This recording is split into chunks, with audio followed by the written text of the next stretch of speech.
南方澳掠到今年全国头一尾乌昂症，是有216公斤重。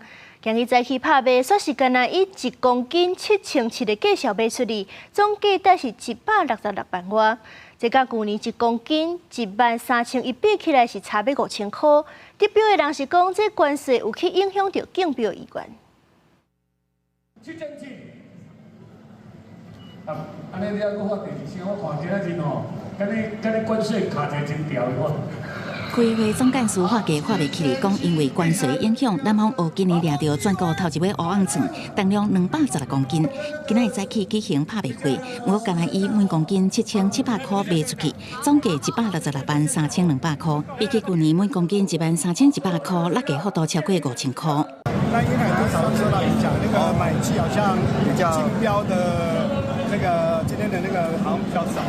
得标者讲，因为关税影响，今年买气较无好，以为因为得标价悬就起价，同款用平价卖予消费者。这个拍卖总共有10外经业者得标，不过竞争过程平平啊。拍卖价以每公斤5200块起标了后，每一标差不多拢以上价100块加价竞标，买价甲价数拢无亲像往年竞争遐尼激烈。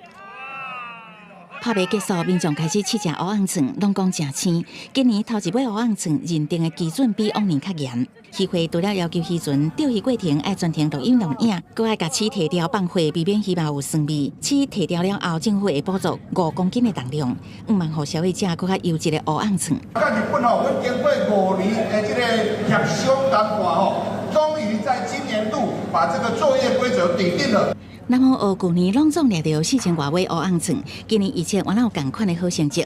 4月甲6月是上济。农业部是讲，乌昂秤掠到的海蟹，为较早定甲日本渔民发生作业纠纷，不过经过5年协商谈判，今年总算确定作业规则，提供予台湾渔民更加安心安全的掠鱼环境。政府嘛承诺会配合渔业署的政策，持续推广乌昂秤刺激尾气。公司新闻采访报道。